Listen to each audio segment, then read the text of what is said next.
Good afternoon Kolkata super hits 93.5 red FM. मेरा नाम है अनिमेश और मैं इस वक्त रिपोर्ट कर रहा हूँ आप सभी के लिए पोयलान से, जहाँ पर आज शूटिंग चल रही है रुद्रनील दा, हमारे अपने एक्टर रुद्रनील घोष की पहली डेब्यू मूवी यानी कि शून्नो की। और यहाँ पर पूरी की पूरी स्टार कास्ट इस वक्त यहाँ पर आई हुई है, शूटिंग चल रही है। हमारे साथ इस वक्त none other than very talented director, very talented actor, हमारे अपने कौशिक गांगुली। उनके साथ हमारी बातें होने वाली है। कौशिक दा, first of all a very warm welcome to you on Red FM. আজকে অনিমেষের দেখা অনিমেষের সাথে হচ্ছে।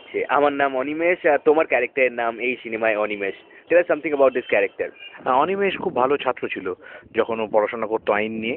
তারপর অনিমেষ এই এখন মানে বড় ওপরে ওঠার জন্য যা যা অ্যাডজাস্টমেন্ট করতে হয় সোসাইটিতে, যেটুকু ম্যানিপুলেশন করতে হয় একটা মানুষ দাঁড়িয়ে থাকার জন্য, সেগুলো কিছু করেনি অনিমেষ, যে কারণে একজন লয়ার হিসেবে খুব বড় ফেলিয়ার। এবং সেইখানে দাঁড়িয়ে অনিমেষের কাজকর্ম ভালো নেই, অনিমেষ খুব মজার চরিত্র, অনিমেষকে কেউ পাত্তা দেয় না।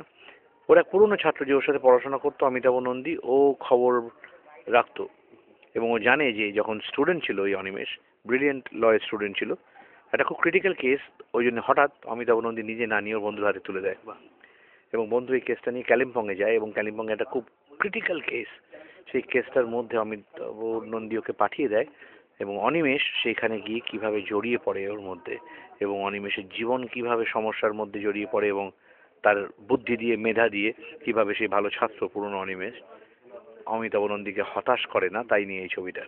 কৌশিক দা, এই সিনেমায় আমরা দেখতে পাচ্ছি একটা ডিরেক্টর অ্যাক্টর হয়ে গেছেন আর একটা অ্যাক্টর ডিরেক্টর হয়ে গেছেন। ফিউ ওয়ার্ডস ফর রুদ্রনীল দা, কিছু যদি বলতে হয় তোমাকে। রুদ্র তো অনেকদিন ধরে ডিরেক্ট করার ইচ্ছে, আর আমি তো ডিরেক্ট করার আগে অভিনয়ই করতাম, কাজেই মানে ডিরেক্টররা অ্যাক্টর হলে পরে খুব সুবিধা হয়।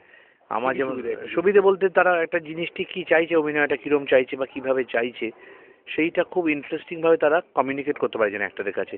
আমার ক্ষেত্রে সেটা সুবিধে হয়, এক নম্বর। দু নম্বর, আমার খুব অনার্ড লাগছে যে একজন ভালো অভিনেতা সে তার ছবি বানানোর সময় মেইন চরিত্রে আমাকে ভেবেছেন, এবং আরও ভালো লাগছে যে বাংলা ছবিতে আমার মতো চেহারা এবং আমার মতো দেখতে লোকও মেইন চরিত্র করতে পারে। সিনেমার এই যে বদল, সুন্দর দেখতে ছেলেরা নায়ক হবে, সেই জিনিসগুলো যে বদলে বদলে একটা অন্য জায়গায় গল্প বড় হয়ে উঠছে, ক্যারেক্টার বড় হয়ে উঠছে, এটা বাংলা সিনেমার একটা বিরাট বড় মুভমেন্ট বলে আমার মনে হয়। কৌশিক দা, অ্যাপার্ট ফ্রম দিস মুভি তোমার থেকে তিনটে প্রশ্ন আরও আমি জিজ্ঞেস করবো। দোল চলে এসছে, কৌশিক দা ছোটোবেলায় দোল খেলতেন, আজকাল কী করো একটু যদি বলো, তোমার কী প্ল্যান থাকে? আমি ছোটোবেলায় যা করতাম এখন ঠিক তাই করি, এখনও দোল খেলি বাড়ির সাথে গেলেই, এবং ছোটোবেলায় যেটা করতাম তাই, যে মেনলি আবির দিয়ে খেলা হয় এবং সেটা বাড়ির ফ্যামিলির লোকেরা সবাই মিলে ছাদে একটা তুমুল দোল খেলা হয়, যেটা শুরু হয় এই 10টা নাগাদ এবং শেষ হতে হতে 3:30 4টে বেজে যায়। এবং ছাদে আমরা বসে থেকে থেকে সারা মানে রোদও নেই, কোনো কিছুর খেয়াল না করে তারপর একটা খাওয়া দাওয়া করে একটা বীভৎস ঘুম হয়, যেটা সন্ধ্যে 8টা পর্যন্ত চলে।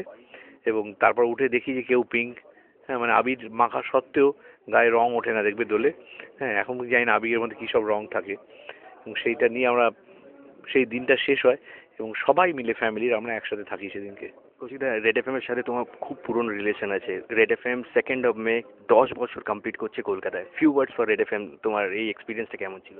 একটা উইশ যদি দিয়ে দাও। হ্যাঁ, রেড এফএম হ্যাপি বার্থডে বলবো আগে। আর সব থেকে বড় কথা হচ্ছে রেড এফএম এখন কলকাতার একটা সিগনেচার এবং কলকাতার সঙ্গে সম্পূর্ণ জড়িয়ে গেছে। হারিয়ে যাওয়া সেই পুরনো রেডিও এভাবে ফেরত এসছে এবং it's really red.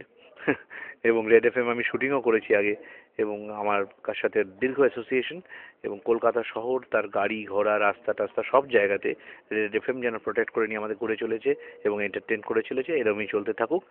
Red FM কোনোভাবেই কলকাতা থেকে আলাদা কিছু নয়। নমস্কার, আমি কৌশিক গাঙ্গুলি। আরেকবার বলছি, নমস্কার, আমি কৌশিক গাঙ্গুলি। রেড এফএম এর সমস্ত শ্রোতাদের জানাই নববর্ষের প্রীতি ও শুভেচ্ছা। ভালো থাকবেন, নতুন বছর খুব সুন্দর হয়ে উঠুক।